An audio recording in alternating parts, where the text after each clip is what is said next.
एक टाउन को देखते हैं। इस टाउन में 3 अलग अलग स्पीशीज रह रही थी, यानी कि इंसान, ज़ॉम्बीज और वेम्पायर्स। सबसे टॉप पर वेम्पायर्स थे, जिनके लिए टाउन में काफी सुख था, काफी खुशी से अपनी जिंदगी गुजार रहे थे। जैसे कि इन्हें पेट भरने के लिए खून के कैंस मिला करती थी, ताकि वो खून पीने के लिए इंसानों को न मारे। दूसरे नंबर पर थे इंसान, जिनको इन दोनों स्पीशीज से प्रॉब्लम और खतरा था। और तीसरे होते हैं ज़ॉम्बीज, जो कि अपनी भूख मिटाने के लिए इंसानों का ब्रेन खाते थे। इसी वजह से इन ज़ॉम्बीज को एक अलग ही जगह पर लॉकअप करके रखा हुआ था। इसी टाउन में एक कॉलेज भी होता है, जहाँ पर तीनों स्पीशीज के बच्चे पढ़ने आया करते थे। एक लड़के को देखते हैं जिसका नाम डैग होता है, और डैग को अपनी क्लासमेट काफी पसंद थी, लेकिन जो डैग की दोस्त होती है वो उसको ज्यादा लिफ्ट नहीं करवाती, अक्सर उसे इग्नोर भी करती है। दूसरे मेन कैरेक्टर को देखते हैं जिसका नाम पेट्रा होता है। उसी रात जब पेट्रा अपनी वेम्पायर दोस्त के साथ पार्टी में जाती है, जहाँ वो वेम्पायर पेट्रा को बाइट कर लेता है, और अब इस वजह से घर आने के बाद आहिस्ता आहिस्ता करके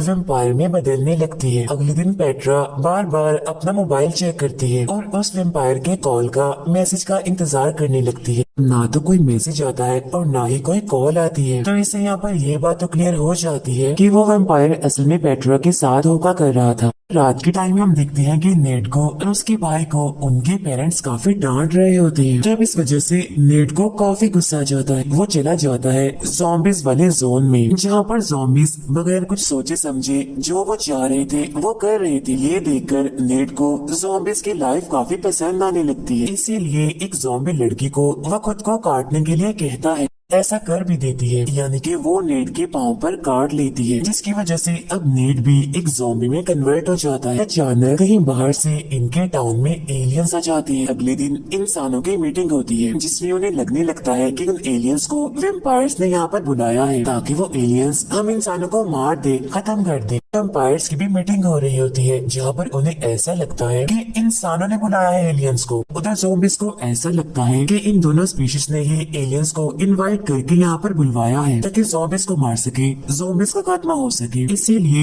ये तीनों स्पीशीज ही एक दूसरे पर हमला करने के लिए आती है। हलचल मच जाती है, कहीं पर आग लग रही थी तो कहीं पर ब्लास्ट हो रही थी, पुलिस की गाड़ी तक यहाँ पर जल गई थी। लेकिन ऊपर से एलियंस बड़े सुकून से ये सब कुछ देख रही होती है। इसी के बीच हम डैग की फ्रेंड को देखते हैं, जहाँ वो डैग को उसके साथ कहीं पर चलने के लिए कहती है, इसीलिए डैग उसे अपने घर लेकर जाता है। लेकिन वहाँ पर भी हो जाता है वेम्पायर्स का हमला, जहाँ अब वो वेम्पायर इन दोनों को देख लेता है और इनके पीछे पड़ जाता है। दोनों अपनी जान बचाने के लिए वहाँ से भागने लगते हैं। इन्हें घर दिखाई देता है, जिसके अंदर ये दोनों घुस जाते हैं। वहाँ पर ज़ॉम्बीज की एक खुफिया मीटिंग चल रही है। वो खतरनाक ज़ॉम्बीज इन पर हमला करने के लिए इनकी तरफ ही बढ़ने लगते हैं, लेकिन तभी चारों तरफ से ज़ॉम्बीज पर वेम्पायर्स का हमला हो जाता है, जिसकी वजह से यहाँ पर काफी खतरनाक लड़ाई छिड़ जाती है। अचानक से वहाँ पर पुलिस की गाड़ी आती है, जिसकी वजह से बहुत सारे लोग यहाँ पर मारे जाते हैं। जहाँ बाद में तीनों मेन कैरेक्टर्स, इनके पेट्रा,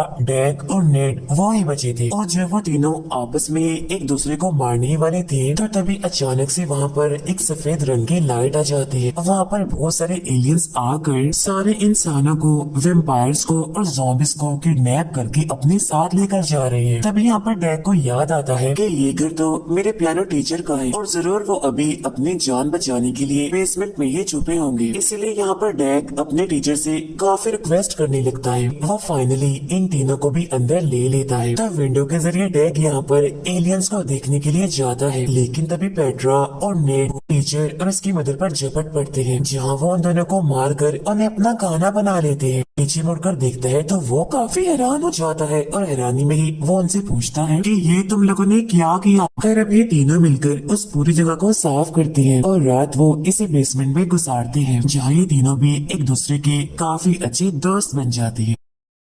अगले दिन जब ये लोग विंडो के जरिए बाहर देखने के लिए जाते हैं, तो तब एक एलियन इनको देख लेता है। वो इनके पीछे पड़ जाता है, तो इसीलिए अभी लोग बेसमेंट का दूसरा दरवाजा तोड़कर जल्दी से वहाँ से बाहर निकल आते हैं। अब क्योंकि पेट्रा एक वेम्पायर थी, इसीलिए सूरज की रोशनी की वजह से उसकी बॉडी जलने लगती है। तो यहाँ पर डैग उसको बचाने के लिए अपने सारे कपड़े उतार कर पेट्रा को पहना देता है, और खुद वो बगैर कपड़ों के ही रहता है।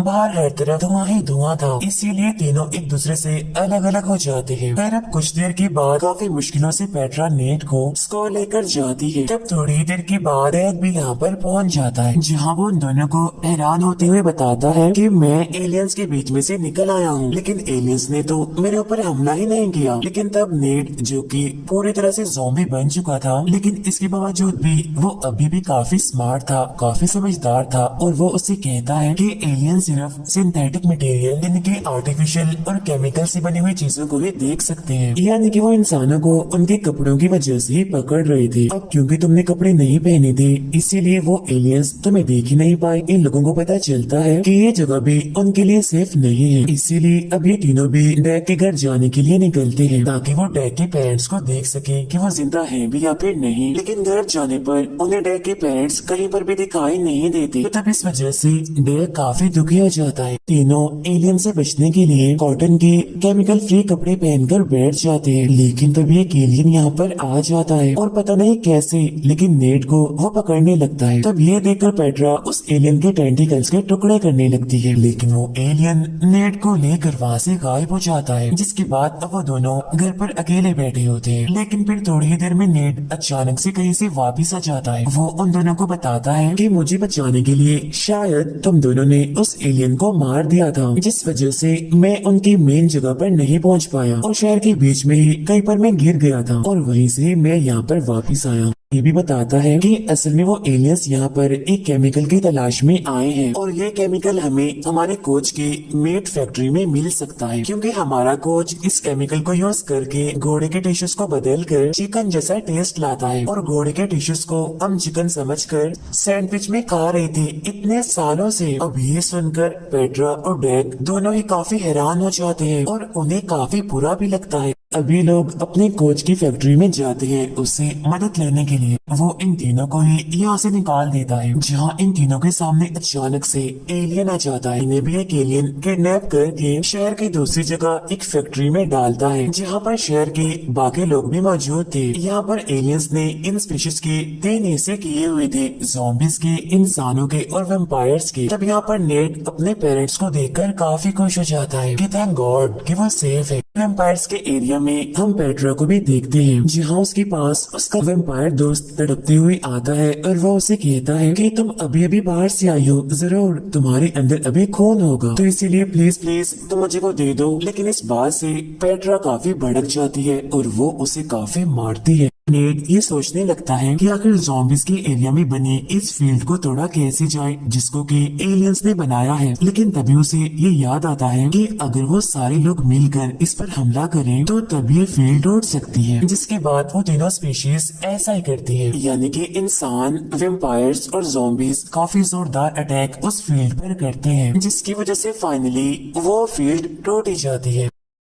सारे लोग यहाँ पर आजाद हो जाते हैं, और अब वो सीधा जाते हैं उस कोच की मीट फैक्ट्री में, जहाँ पर एलियंस दोबारा से आ जाते हैं हमला करने के लिए। लेकिन तब वो कोच अपने टैंक में उसी केमिकल को रिलीज करता है, यानी जिस केमिकल को वो एलियंस यहाँ पर लेने के लिए आए थे। एलियन जैसे ही उस केमिकल को देखता है तो वो अपने असली रूप में आ जाता है, जिसके काफी छोटे छोटे से हिस्से होते हैं, और अब इस तरह से वो सारे एलियंस इस केमिकल में मर्ज होने लगते हैं। जहाँ अब देखते ही देखते इन सभी एलियंस का एक काफी बड़ा एलियन बन जाता है, जिसका कलर व्हाइट होता है। जहाँ वो सबको पहले तो थैंक यू कहता है, लेकिन बाद में इन लोगों को बुरा भला कहने लगता है कि तुम इतने छोटे लोग हो, बिल्कुल ही पागल हो तुम लोग, कितना लड़ते हो तुम एक दूसरे से, और मुझे देखो मैं इतना बड़ा जायंट एलियन हूँ, और तुम लोग तो मेरे आगे बिल्कुल ही बच्चे और फजूल लग रहे हो। तब ये देखकर वहाँ पर खड़े हुए सारे लोगों को उस पर काफी गुस्सा आने लगता है, इसीलिए वो उसे मारने लगते हैं, उसके ऊपर केमिकल स्प्रे करने लगते हैं। उधर पेट्रा का वो दोस्त जो कि वैम्पायर था, वो पेट्रा को मारने के लिए आता है, लेकिन तब डेक वहाँ पर उसको बचाने के लिए जाता है, जहाँ वो अचानक से ही एक वेयरवुल्फ में बदल जाता है। वो उस वैम्पायर पर हमला करके उसे मार डालता है। उधर वो एलियन भी श्रिंक होकर बिल्कुल छोटा सा बच्चा बन जाता है, और वापस से अपने एलियन स्पेसशिप में चला जाता है। लेकिन इससे पहले वो उन लोगों पर एक बॉम्ब फेंक कर जाता है, जो कि आगे सीधा नेट के हाथ में गिरता है। लेकिन नेट इस बॉम्ब को पकड़कर डैग को देता है, जहाँ डैग अपनी पूरी पावर के साथ उस बॉम्ब को वापस से उसे एलियन स्पेसशिप में डाल देता है, जिसकी वजह से यहाँ पर उस शिप का काफी बड़ा ब्लास्ट हो जाता है, जिसमें के सारे एलियंस